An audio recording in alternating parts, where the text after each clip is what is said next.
Hello, everyone, and welcome to another video from my greenhouse. Sorry, I did not get a video out last weekend. I've been busy, well, getting ready for tonight's 37 degrees. Yeah, we're getting right down there, guys. But just a quick update on the greenhouse. Things have changed in the table. As you can see, the arrangement's a little different because I'm running out of sunshine. So I've got my Judith Hindles, of course, are as beautiful as can be. All the new growth is coming up perfectly. There's no issues with bugs, thank goodness. Deformities, yeah. So after I took care of the TDS issue, things really started to come back around for these guys.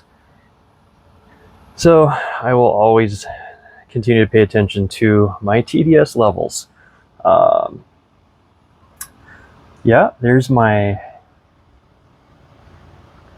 Sericina, my Ember, Cross Minor, and my Giant, from my new addition from California Carnivores with the new growth here. Of course, I got my other Saracenia here that, well, yeah, he's interesting. Oh, look, it's these guys. Look at this. These bugs right here.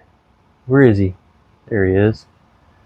There he is. That little fly right there. That guy right there.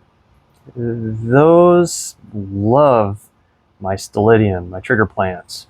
Those are the bugs that I was talking about. Don't know what kind of bug it is, but it's an interesting bug. They love the nectar on all my plants. Yeah, he's flying around. There he is. As long as he stays away from the Venus flytraps, I will let him survive, because bugs feed my plants. Oh, moving on. Okay. Yeah, my ping, first ever growing one of these. It was dormant. Came out of dormancy, and I really don't know anything about those. I tried my first ping. Yeah. Oh well. We'll see how it goes. Yeah.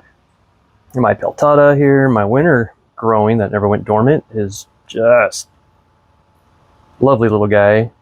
I know I only have one plant though. Whew, this is called rolling the dice, guys. If you lose that, then of course I don't have any more. And these seeds came out of Canada, so you know, I hope he sticks around for me and flowers and all the other good stuff, if it makes viable seeds. Which again, I don't know, because this is the first winter growing one of these.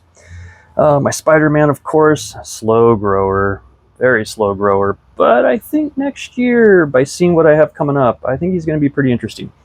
My typicals, of course. Typicals.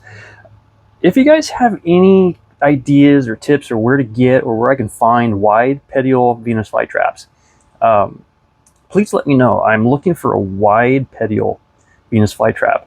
It's like this one here. That's my typical from California Carnivores, but it's, as I said before, it's got a lot of, I think it's red dragon in it. I'm not sure. But the petiole is, the fall petioles are, of course, are a lot wider than the summer ones, but I'm looking for the petioles that are really wide. Kind of like the ones that I had from the big box store before they died. Yeah, guys, you'll notice that those two, if you've watched any of my previous videos, those two Venus flytraps are gone. So I got them from a big box store. Unpotted them, of course I do for all big box store plants. It had root mealybug. So I transplanted those two Venus flytraps into new soil after washing off the mealybug. That's the best option, and that I've found to help get rid of mealybug, is just to wash the roots off and hope and pray that their eggs aren't floating around. But I transplanted them in the same soil that I transplanted all these in. All these plants that were suffering from high TDS. Well, between the root mealybug and the high TDS, I lost those two big box store Venus flytraps. So next spring, I'll try it again if I can find them with the wide petioles. I mean, they were wide. They were almost 2 inch, inch and a half or so wide petiole. 2 inch, that'd be huge. That's just a guess, of course, because I didn't have time to really measure it. My scorpioids here, most favorite. I love scorpioids. They're just a interesting plant. Let me see if I can get a picture of how they're growing up. My little frog there. My son 3D printed that frog. Yeah, you can see how they just grow up and up and up. I'm not sure how old this was when I first got it from California Carnivorous, but this is year number 2.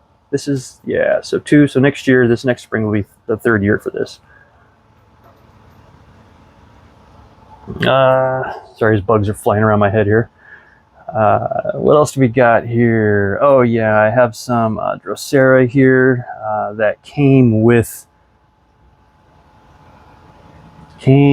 these guys came. Oh, they came with my Marton Dragon.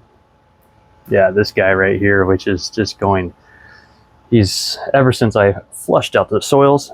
Going back to that high TDS, ever since I flushed it out, these guys have just taken back off on me. This guy's coming back after I flushed him out, which he was dying back. He should be growing like a weed, and it wasn't. And it was about 180 parts per million. Again, goes back to my soil that I was using. It's not even soil. I was using the sphagnum peat moss, the white green bale, plus long fiber sphagnum, big box store. And yeah, and I had got sand. That was probably my mistake, is I did not wash. Yeah, I did not wash the sand. Yeah. In the long fiber sphagnum moss was super high in TDS, so, which is odd. But yeah, I took care of that problem. It's gone. The table itself is at 12 parts per million. So my Stelidium, I chopped off the flowers. They're trying to help, I don't know, control the growth of these guys, because you can see they grow. I shouldn't have them really close to the other pots. They will grow all around. So anyone wants any Stelidium, let me know. And there, yeah, this guy was sad.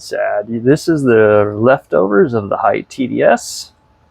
Flushed it out, and of course now we're coming back to life. Learn lessons learned. He's going to be going inside soon, like tonight when the sun goes down, because yeah, he's already struggling, and I don't want him out here in 30-degree weather. So yeah. And then there's my empty table. So my table's pretty empty from here about 2 feet back. Oh, so this is my line that I need to take out. Here's my pot of plants. These are my original pots that I've gotten from California Carnivorous, because I was growing a lot of my carnivorous plants inside. But if you notice the problem, I'm not gonna say the problem, but let's see who figures out what the problem is with this particular setup that I have. There's a few problems, but what's the number one problem?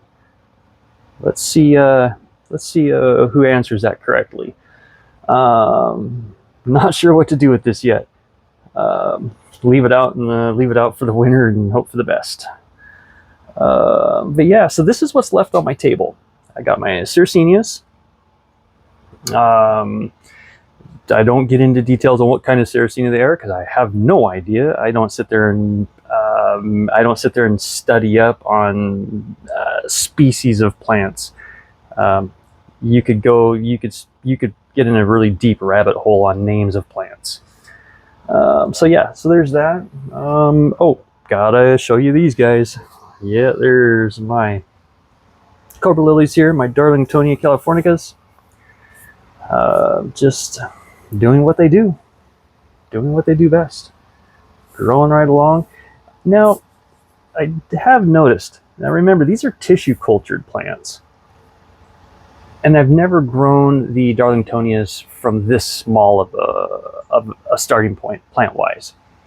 But do they always have that twist? They twist, and then they lay flat to the ground. Some do that more than others. So I don't know, is that a normal thing these plants do as they grow, as they mature? Do they straighten up? So the Darlingtonians that I'm used to growing will grow just really tall, straight up and tall.